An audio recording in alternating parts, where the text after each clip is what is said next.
Have you ever wondered why a man feels an almost unbearable void when a woman he cares for retreats into silence?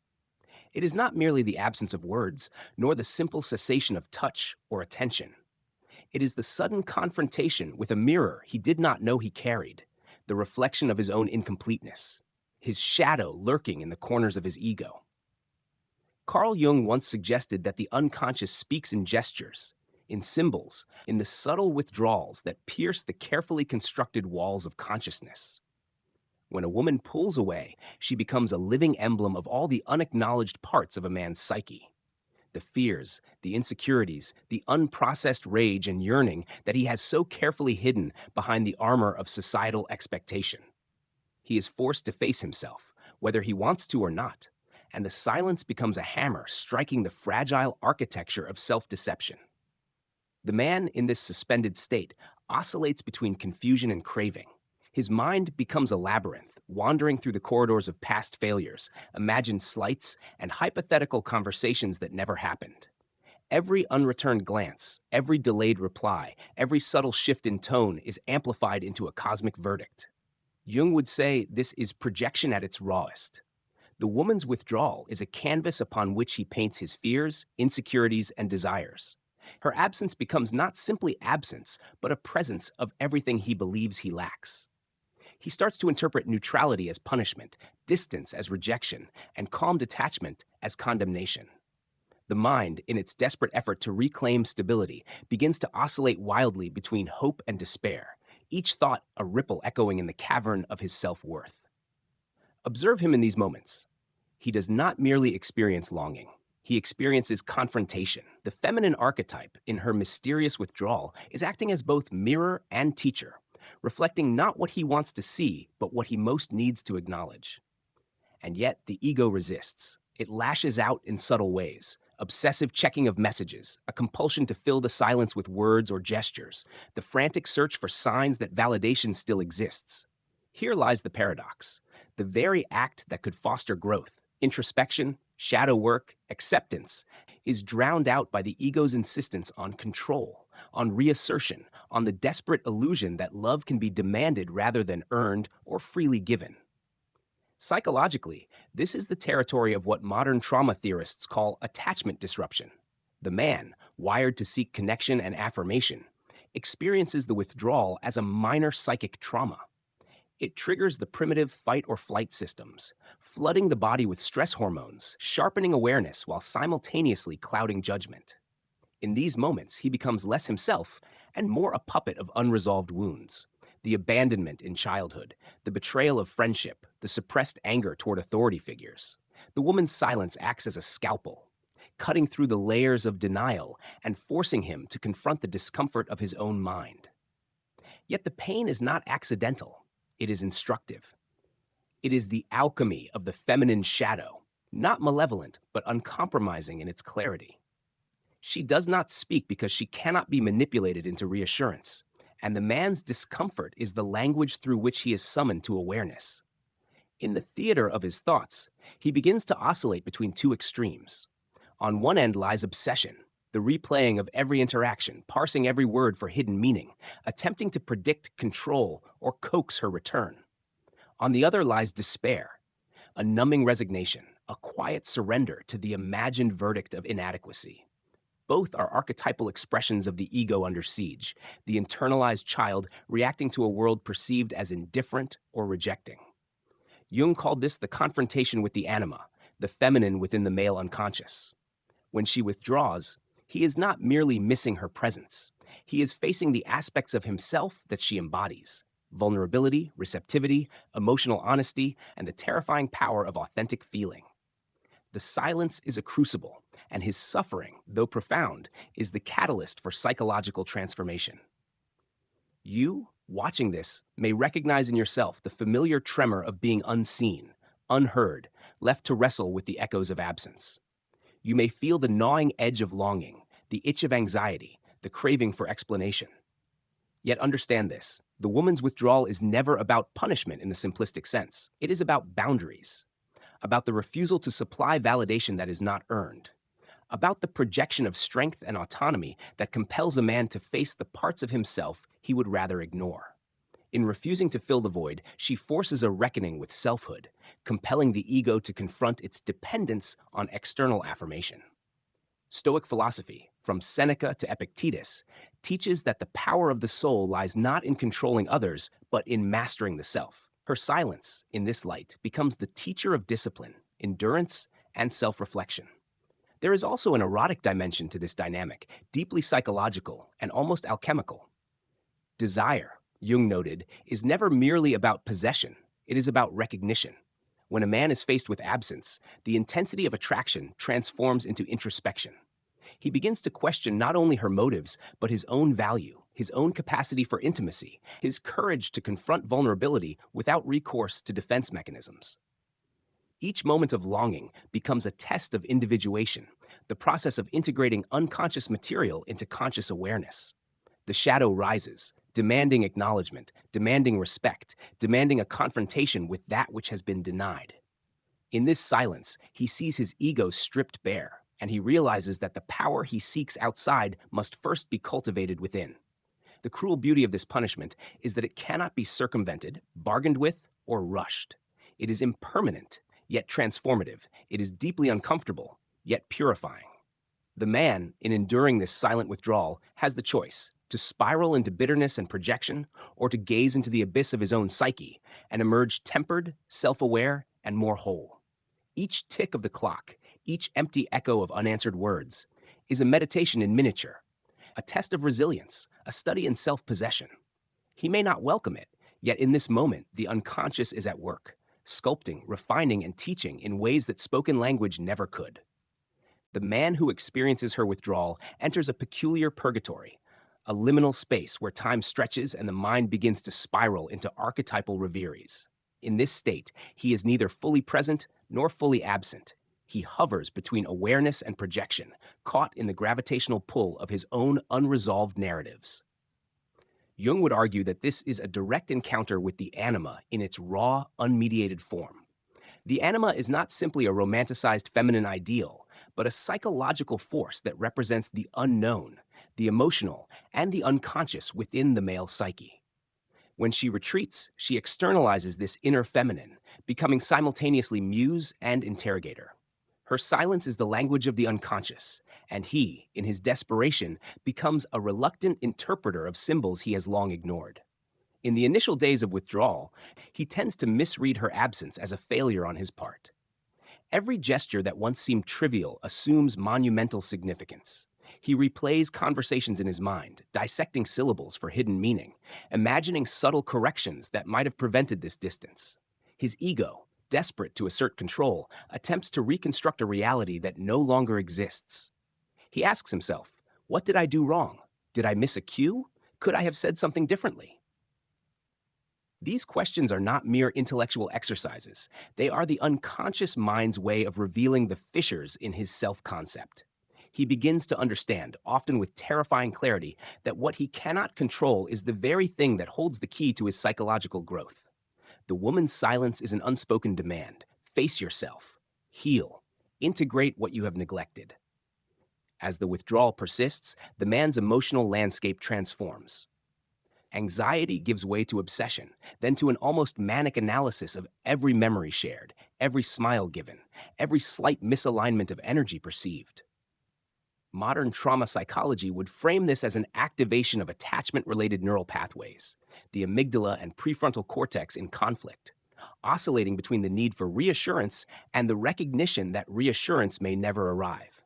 Here, instinct clashes with intellect, and the body registers this as visceral discomfort, tightness in the chest, restless energy, sleepless nights. Yet beneath the surface, something more profound is stirring, an awakening of self-awareness.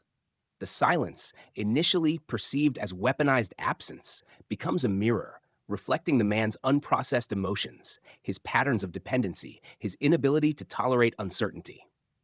In the shadow of withdrawal, he confronts the raw material of his psyche, the unintegrated impulses, the unresolved pain, and the unconscious drives that govern behavior.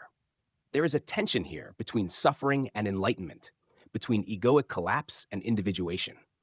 The man feels as if he is being punished, and in one sense he is, punished by truth rather than by malice. His familiar world, constructed around expectation and control, is dismantled.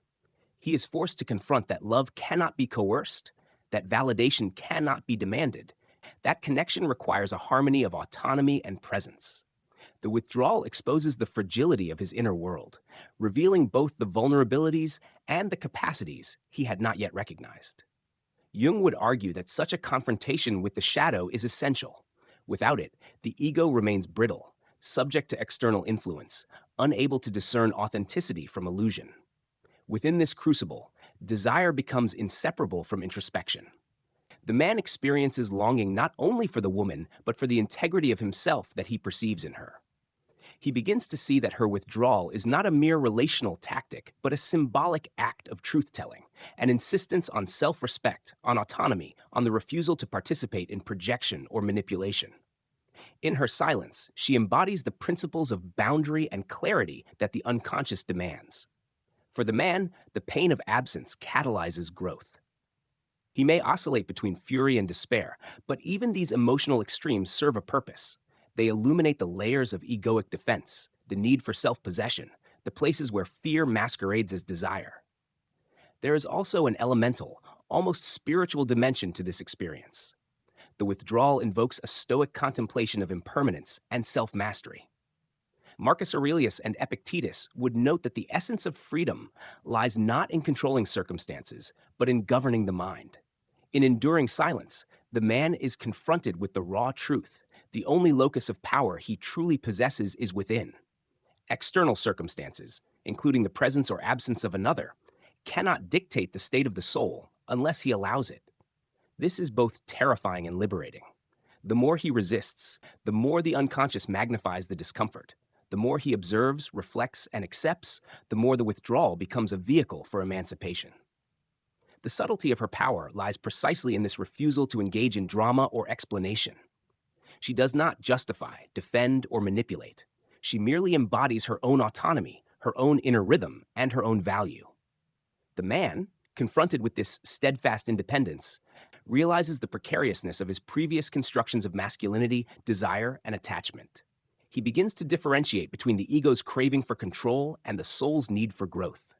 Every pang of longing, every heartbeat of anxiety becomes a lesson in patience, self-examination, and self-respect. Her absence, paradoxically, communicates more than presence ever could. You observing this dynamic may sense the silent cruelty, yet also the profound wisdom embedded in it. The man's journey through withdrawal is not about conquest or punishment. It is about initiation. It is an initiation into the recognition that love, desire, and connection are inseparable from self-knowledge, boundaries, and psychological integrity. Her withdrawal is the call to awareness, the invitation to confront shadow and ego, the challenge to emerge more whole, more tempered, more capable of authentic engagement.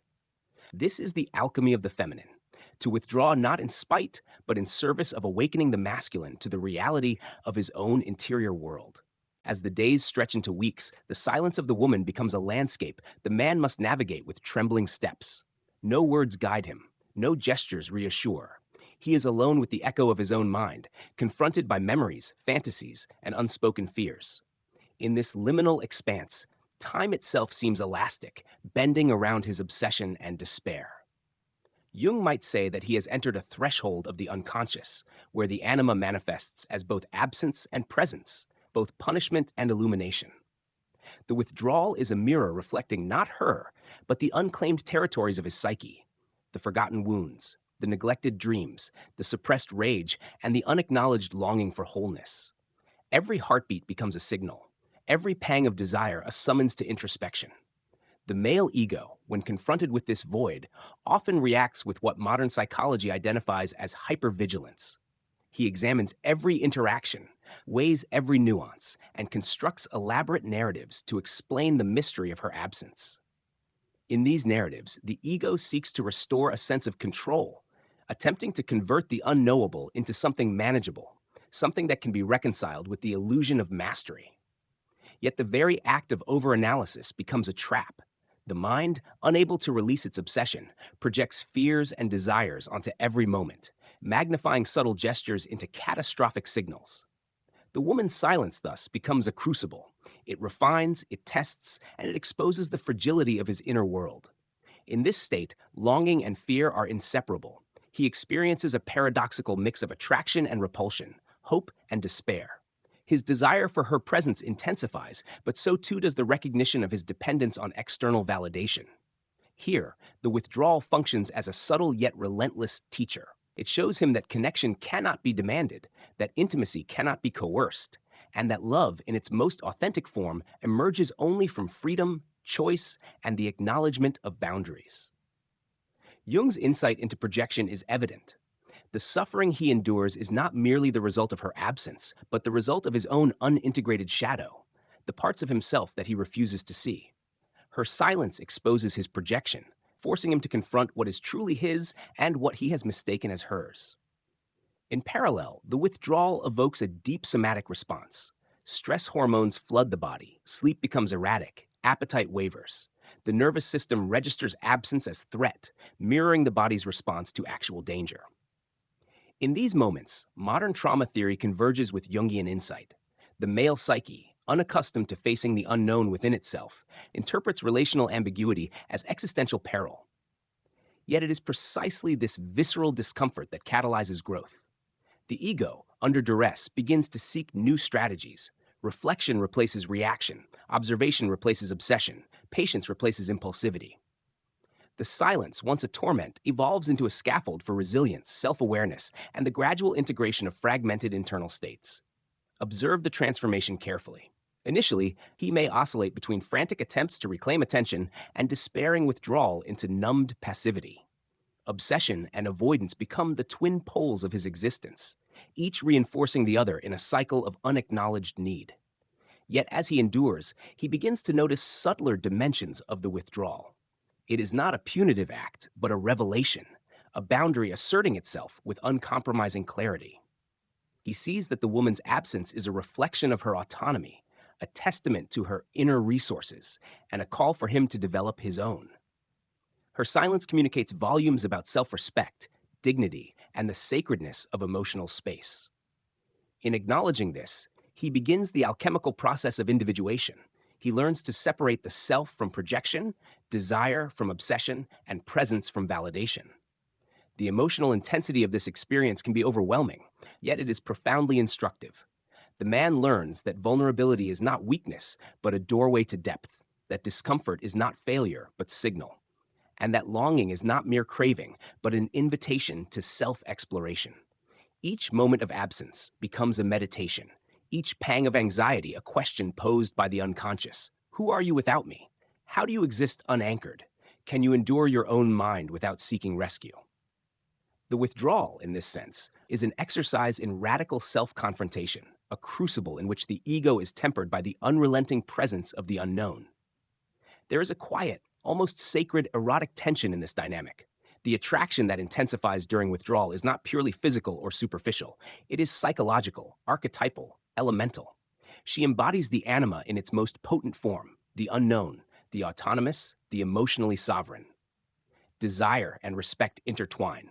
The man is drawn to what he cannot possess, compelled to reckon with the integrity he sees mirrored in her distance. Jung's insight is unmistakable.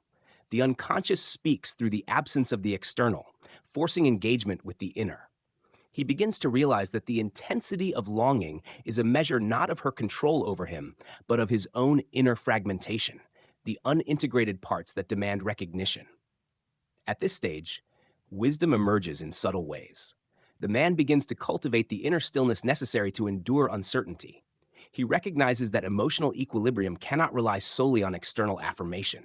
Stoic principles become alive in practice. He learns to distinguish what is within his control, his thoughts, his choices, his actions, from what is not, the timing, the decisions, and the autonomy of another. In doing so, he starts to reclaim agency, not over her, but over himself. The pain of absence, once unbearable, begins to transform into clarity, and the silent punishment becomes a catalyst for the awakening of psychological resilience. You, witnessing this dynamic, can understand that withdrawal is not simply a game of power, but an archetypal dance of reflection, confrontation, and growth.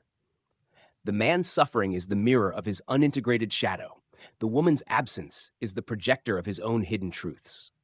Each moment of longing, each flicker of despair, is an invitation to self-knowledge, emotional sovereignty, and the integration of the masculine unconscious. This is the subtle genius of the feminine in withdrawal: to teach without words, to illuminate without intrusion, to provoke growth without coercion. The man who endures the prolonged silence begins to notice a subtle shift within himself. Initially, his psyche was a storm of anxiety, imagination, and obsession, with every passing hour intensifying the sense of loss, inadequacy, and desperation. Yet, as he persists in navigating the withdrawal, a rare and paradoxical clarity begins to surface. The absence that once seemed an unbearable punishment transforms into a mirror of his own capacity for self-reflection. Each pang of longing, each restless night becomes a question. Who am I without her validation? Can I exist, whole and sovereign, within the solitude of my own consciousness? In this inner interrogation, the seeds of individuation, of Jungian self-realization, quietly germinate. Her silence continues to assert itself as an unspoken boundary, uncompromising yet nonviolent, a testament to emotional autonomy. She does not explain, justify, or negotiate. She simply exists in her power, compelling him to confront what he has long avoided. The ego, initially desperate to reclaim control, begins to recognize the futility of manipulation, the impotence of coercion, the futility of projecting desire onto another as a means of self-validation. Here, the masculine unconscious is forced into dialogue with itself, exploring the neglected or suppressed aspects of psyche: vulnerability, patience, and the capacity to endure uncertainty without losing composure. Modern psychology echoes this phenomenon. The disruption of attachment, when navigated consciously, catalyzes self-reflection, emotional regulation, and the recalibration of relational expectations. Within this prolonged state, he experiences a confrontation with his shadow in its most intimate form. Traits previously unacknowledged, jealousy, possessiveness, fear of rejection, rise to the surface, demanding recognition. The withdrawal acts as a crucible in which these elements are neither condemned nor rewarded, but simply illuminated. He perceives, perhaps for the first time, that the suffering he endures is not a reflection of her power over him, but of the ego's fragility, its unintegrated impulses, and its dependence on external affirmation. In this light, the silent punishment becomes a teacher rather than a tormentor, a rigorous guide leading him through the labyrinth of his own psyche toward the chambers of resilience, self-knowledge, and psychological sovereignty. There is also a profoundly erotic dimension in this dynamic, though it is often obscured by the initial turbulence of desire. The longing that intensifies during absence is not mere infatuation. It is a confrontation with the anima in its most potent, autonomous form. She embodies the qualities that he unconsciously yearns to integrate within himself: emotional depth, self-possession, the capacity to hold and honor boundaries without compromise. The intensity of attraction thus becomes inseparable from the call to inner work. The desire to possess her externally is inextricably linked to the imperative to cultivate the qualities she mirrors internally. Jungian analysis would suggest that this dynamic is archetypal, transcending individual circumstance, reflecting the ongoing interplay between masculine consciousness and the anima, between ego and unconscious, between projection and authenticity. As he journeys deeper into this experience, the oscillation between obsession and despair begins to subside. In its place, a measured awareness emerges, a recognition that suffering can be instructive, that longing can catalyze insight, and that absence can illuminate what presence often obscures. The silence teaches the discipline of attention, the cultivation of inner resources, and the necessity of self-sovereignty. He begins to recognize that love, desire, and connection are inseparable from autonomy, that the power of attraction is amplified when desire is tempered by respect, and that emotional intensity, when embraced consciously, becomes a vehicle for self-knowledge rather than destruction. Stoic philosophy resonates with this transformative experience. Marcus Aurelius wrote that it is not events themselves, but our judgments about them, that disturb us. Epictetus asserted that freedom resides in mastery over the self rather than dominion over external circumstances. In the crucible of withdrawal, the man internalizes these principles not as abstract precepts, but as lived truths. The void becomes a space for observation, reflection, and regulation. He learns to differentiate between what he can control, his thoughts, his actions, his interpretations, and what lies outside his authority, the woman's autonomy, the timing of her engagement, the expressions of her desire. In this differentiation, a profound inner freedom begins to emerge, the realization that the mind, not the external, governs the experience of suffering. Simultaneously, he comes to appreciate the subtle artistry of the feminine in her withdrawal. It is not absence born of malice, but absence born of integrity. She does not seek to punish, to manipulate, or to dominate. She embodies her own sovereignty, signaling through stillness the necessity for him to cultivate the same within himself. Her silence is the unspoken language of autonomy, teaching without words, shaping without coercion, compelling growth through restraint. The man begins to understand that her power is not in her presence, but in her refusal to be possessed, her ability to exist fully independent of his need. This recognition is both humbling and liberating. The confrontation with absence leads inevitably to the confrontation with self, and in this confrontation, a rare psychological maturation occurs. By this stage, obsession and despair have softened into measured introspection. Desire remains, but it is now tempered with respect, awareness, and discernment. The withdrawal has facilitated the integration of shadow elements, the recognition of projection, and the development of emotional resilience. He realizes that the intensity of longing is not a reflection of deficiency, but a reflection of opportunity.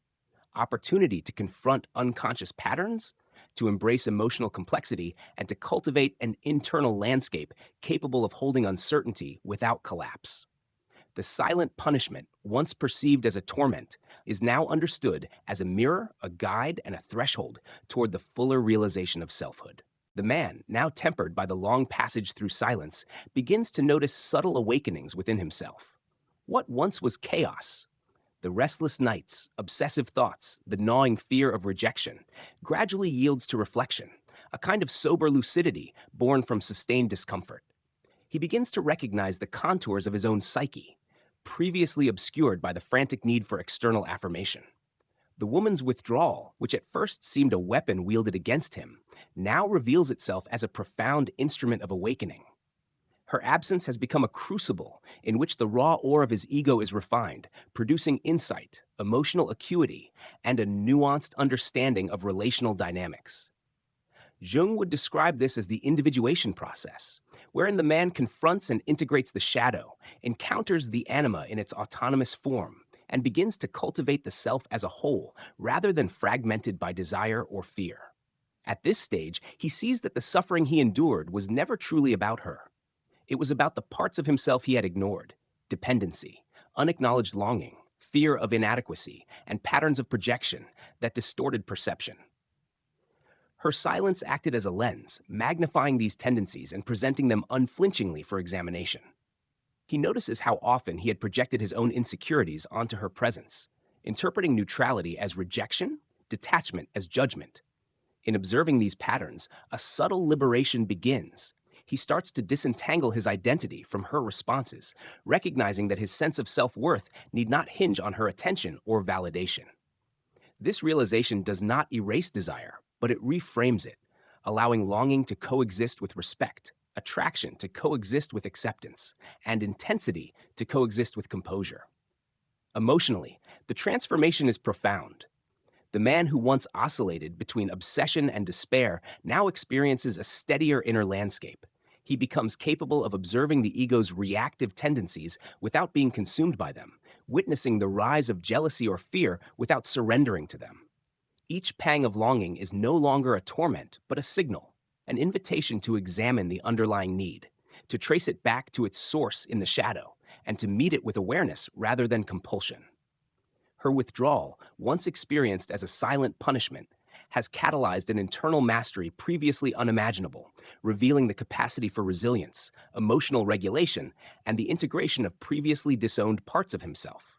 The erotic dimension of this experience remains, yet it evolves.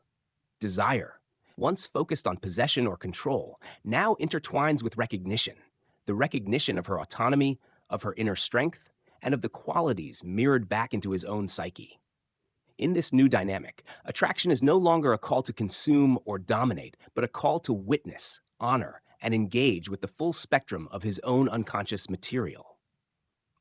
Jungian thought illuminates this beautifully. The anima, in its autonomous expression, does not exist merely to fulfill the ego's fantasies, but to provoke growth, insight, and the conscious integration of emotional and psychological depth.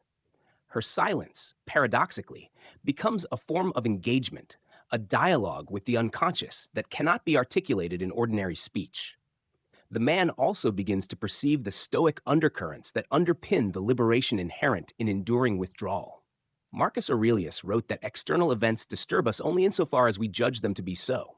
Epictetus taught that true freedom resides in mastery over one's own mind rather than dominion over others. By this point, he internalizes these principles experientially. The absence of her voice, her presence, her reassurance becomes an arena for cultivating equanimity, patience, and the ability to hold uncertainty without collapse. He learns to distinguish between what lies within his control, his thoughts, his interpretations, his actions, and what lies outside it, her autonomy, her choices, her timing. In doing so, the power dynamic subtly shifts. She no longer holds him hostage through absence. Rather, he discovers sovereignty within the space she provides. This insight deepens when he begins to perceive the feminine as more than an object of desire. She is a living symbol, a mirror reflecting qualities he must cultivate within himself: self-possession, integrity, emotional resilience, and clarity of purpose. The withdrawal, far from being a punishment in the simplistic sense, is a silent pedagogue, instructing through boundary and distance rather than through words or confrontation. Each day of absence reinforces the lesson that connection is not transactional, that love is not coercive, and that true attraction is amplified when rooted in authenticity and autonomy. The man's suffering is not a mark of failure, but a reflection of opportunity, an opportunity to evolve, to integrate, and to emerge more complete than he was before the silence began. He begins to navigate his own mind with unprecedented attention. Obsession softens into curiosity, despair into contemplation. Where once he sought to manipulate circumstance or elicit reassurance, he now cultivates awareness, observing emotional responses as data rather than verdicts. The tension between longing and patience becomes a fertile ground for psychological growth. He recognizes that the intensity of feeling is not inherently destructive. When approached consciously, it becomes a bridge to insight, self-awareness, and emotional sovereignty. Her absence has become, in effect, a transformative crucible, tempering the ego, illuminating the shadow, and fostering the integration of the anima. By the culmination of this process, he begins to sense a quiet freedom. The grip of need loosens, the compulsion for validation dissipates, and the intensity of desire is tempered by respect and self-possession. He sees that the lessons of withdrawal are not punitive but formative, guiding him toward a mature, integrated, and self-aware mode of being. In enduring her silence, he has endured himself, confronted the shadow, and begun to emerge tempered, capable of sustaining longing without collapse, desire without desperation, and attraction without dependency. The man, now tempered by the sustained passage through her silence, reaches a threshold that few traverse consciously: the realization that the ultimate authority over his emotional state resides within himself. The absence that once felt like torment has become a space of radical introspection, a quiet theater where the unconscious and conscious selves converge. Here, desire is stripped of its compulsive edges, anxiety softens into observation, and the ego, once desperate to control, begins to recognize its limitations. Jung would call this the meeting with the self, a delicate, transformative dialogue between shadow and consciousness, between projection and recognition, between longing and discernment. The woman's withdrawal, in this sense, functions not as punishment, but as liberation, a persistent, silent insistence that he engage with his inner world with honesty, courage, and attention. The most remarkable shift is subtle but profound. The man begins to perceive the feminine not merely as an object of desire or a catalyst for egoic agitation, but as a mirror and teacher. She reflects back to him the qualities that he has neglected or suppressed: emotional clarity, autonomy, patience, and self-possession. In observing the integrity of her withdrawal, he recognizes the unacknowledged dimensions of his own inner landscape. He sees how often he had sought to control, manipulate, or possess, and how this impulse was rooted not in her actions, but in unintegrated aspects of his psyche. Each moment of longing becomes a prompt for reflection. What am I seeking from her that I have yet to cultivate within myself? What does my discomfort reveal about my own capacity for emotional sovereignty? Psychologically, this stage is the apex of individuation. The man begins to integrate the shadow elements previously disowned. Jealousy softens into discernment, possessiveness into respect, and fear of abandonment into conscious tolerance of uncertainty. He experiences a paradoxical liberation. The intensity of desire remains, but it is now tempered with equanimity. The pull toward the woman no longer functions as a test of power or validation, but as a measure of his own emotional and psychological maturity. Jungian insight illuminates this transformation. The anima, manifested externally through her autonomous withdrawal, catalyzes the development of consciousness within him, prompting a confrontation with projection, integration of the shadow, and recognition of the self as both subject and observer of desire. The somatic experience of this evolution is equally striking. What once was physiological tension, restless energy, tightness in the chest, disrupted sleep, begins to dissolve as awareness grows. The nervous system, formerly reactive to perceived absence, learns to regulate in the presence of uncertainty. Each pang of longing is met with observation, each rush of anxiety with reflection, each echo of desire with measured attention. Modern trauma-informed psychology underscores this. The capacity to tolerate relational ambiguity without compulsive reaction is a hallmark of emotional resilience, developed through sustained engagement with discomfort and supported by conscious processing of the internal landscape. In effect, the man's body, psyche, and consciousness begin to harmonize in the space of her withdrawal, converting what was once torment into a vehicle for growth. Within this evolving dynamic, desire transforms into reverence. The erotic charge that accompanies absence is no longer a call to possession, but a recognition of autonomy, both hers and his own. He becomes attuned to the subtle alchemy of the feminine, the capacity to influence without control, to teach without words, to provoke growth without intrusion. Each moment of longing becomes an opportunity to witness her sovereignty while cultivating his own, a subtle dance of presence and restraint, of attraction and self-mastery. The intensity of feeling, once destabilizing, now functions as a compass, pointing toward integration, self-awareness, and authentic engagement. Stoicism offers a profound frame for this emergent freedom. Marcus Aurelius's teaching, that the disturbance arises not from events themselves but from judgments, resonates powerfully here. Epictetus' insistence on distinguishing between what is within one's control and what is not becomes living practice. The man begins to release the illusion that her attention or responses are requisite for his equilibrium. He cultivates a grounded inner state, capable of holding desire without dependence, longing without collapse, and attraction without compulsion. Her withdrawal ceases to be a weapon and becomes a scaffold for self-mastery, a persistent reminder that true freedom lies not in shaping others, but in governing oneself. By the time the journey reaches its culmination, the man has transformed profoundly. The initial chaos of obsession and despair has been alchemized into clarity, patience, and integration.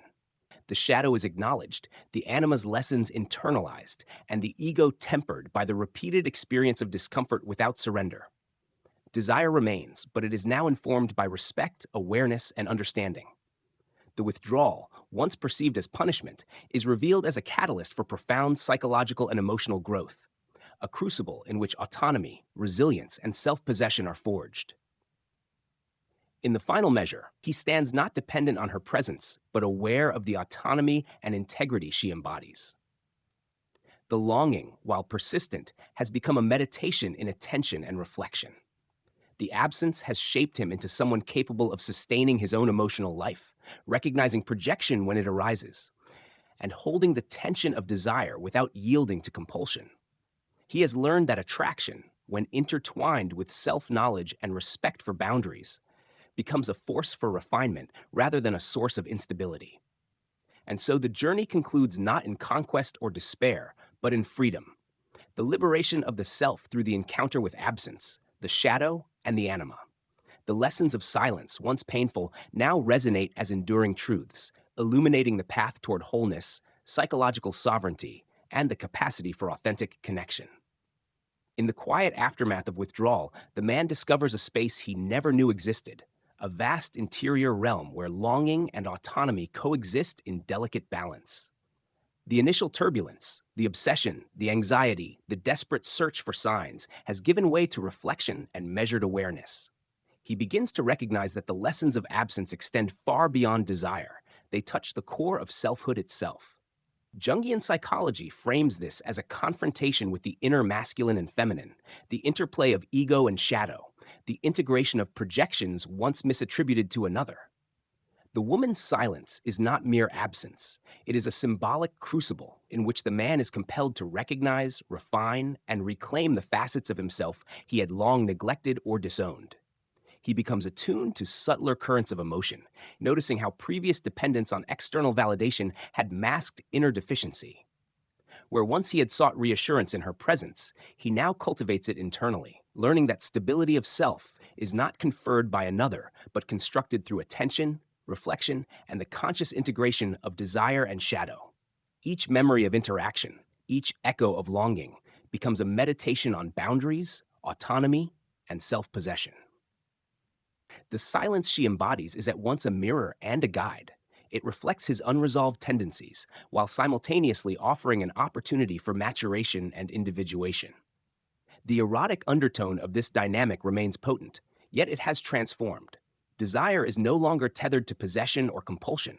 It flows as a recognition of autonomy, an acknowledgement of power, both hers and his. He perceives the subtle alchemy of her presence and absence, the capacity to communicate influence without coercion, to provoke reflection without intrusion, to assert sovereignty without confrontation. Jung's notion of the anima becomes tangible in this lived experience. She is simultaneously external catalyst and internal mirror, embodying qualities that compel the man towards psychological integration. His longing, while still present, is tempered with respect, clarity, and a nascent mastery of emotion. At the same time, the physical and psychological stress that once accompanied withdrawal begins to resolve. The nervous system, once in heightened vigilance, finds balance. Sleep deepens, appetite stabilizes, and the body ceases its hyper-reactive patterns to uncertainty. Modern trauma psychology confirms this. The capacity to tolerate relational ambiguity without reactive impulse is a hallmark of emotional resilience, cultivated through reflection and integration of internal states.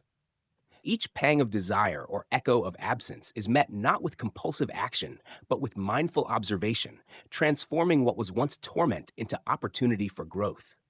Stoic principles now resonate not as abstract theory, but as lived experience. Marcus Aurelius' teaching that disturbances arise from judgment rather than events becomes self-evident. Epictetus' assertion that freedom resides in mastery over self rather than control over circumstance becomes palpable. The man comes to understand that her absence, far from being a weapon, is an invitation to cultivate sovereignty, emotional clarity, and resilience.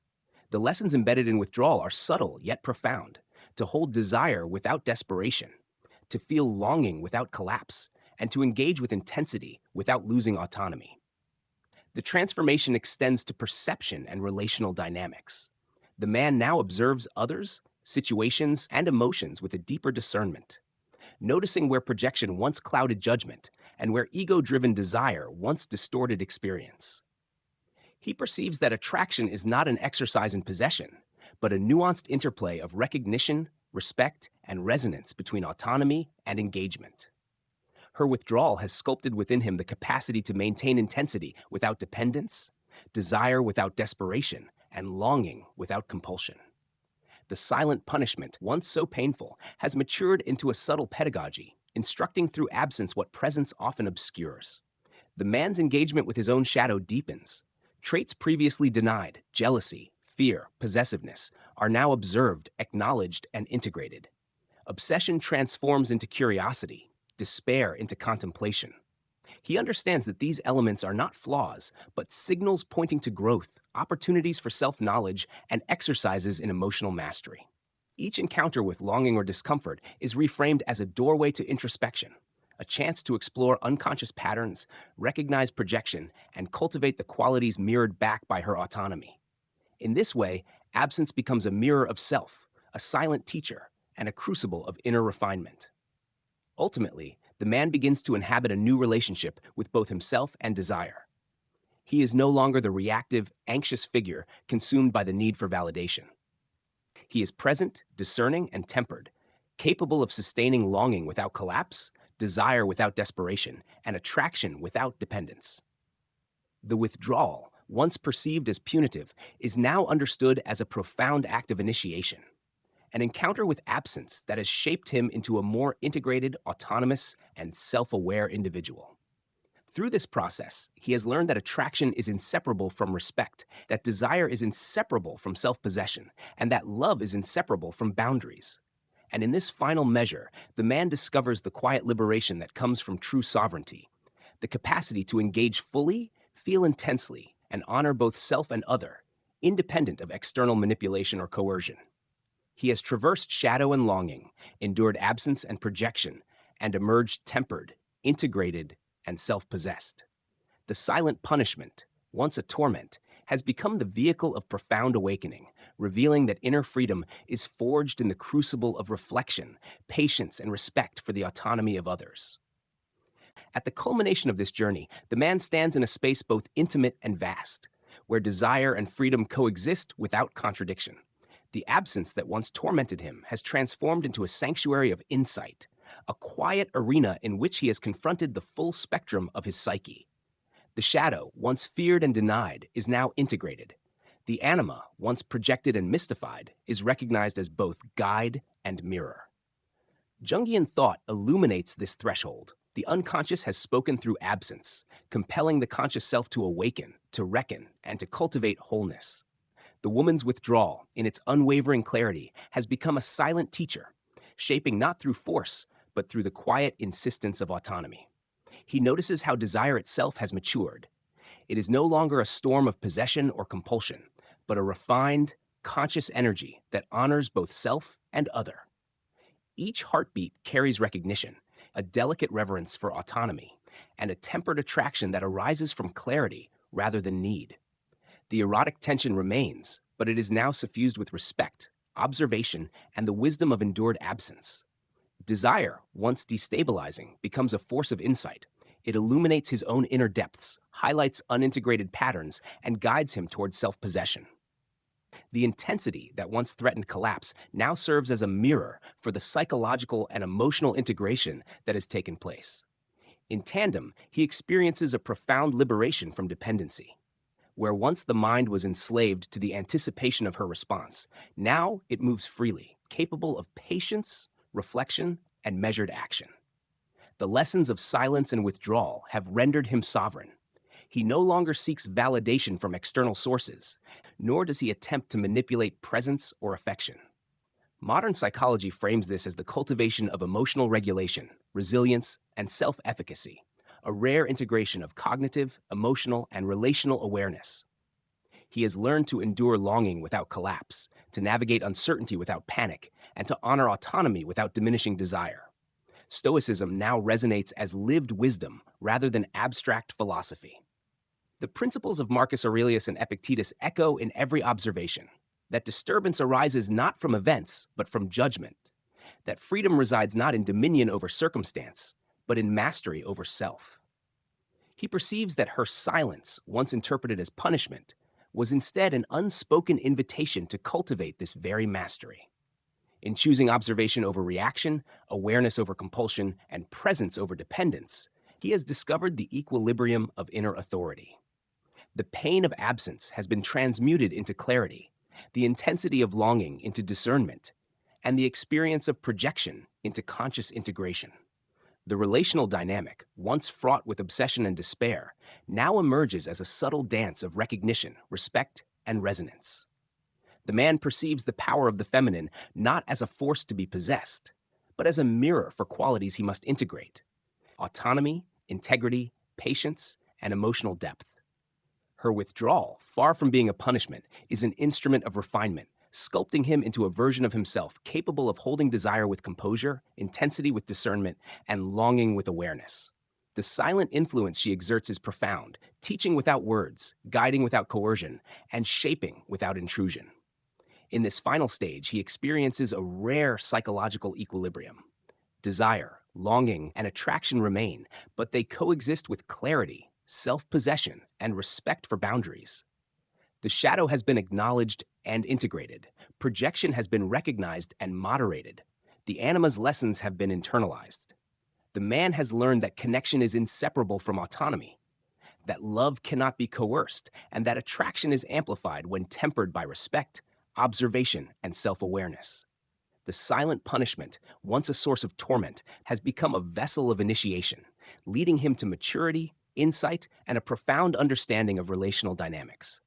Ultimately, the journey through absence reveals that true liberation comes not from possession or control, but from the mastery of self.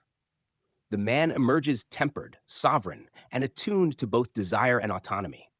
He has traversed shadow and longing, endured projection and anxiety, and integrated the lessons that absence imparts.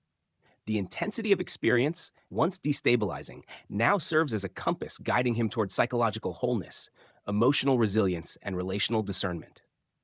In this cultivated state, he can engage fully, feel intensely, and honor both self and other without dependence, manipulation, or compulsion. And in this profound awakening, the final insight crystallizes. The woman who knows her worth does not chase, she chooses. Her silence, once perceived as punishment, is the ultimate expression of power, autonomy, and clarity, qualities that shape not only desire, but also the very architecture of the psyche she reflects.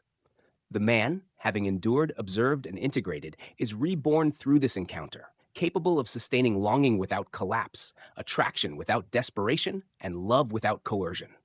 The crucible of absence has forged a new interior sovereignty, a luminous equilibrium between shadow, anima, and selfhood.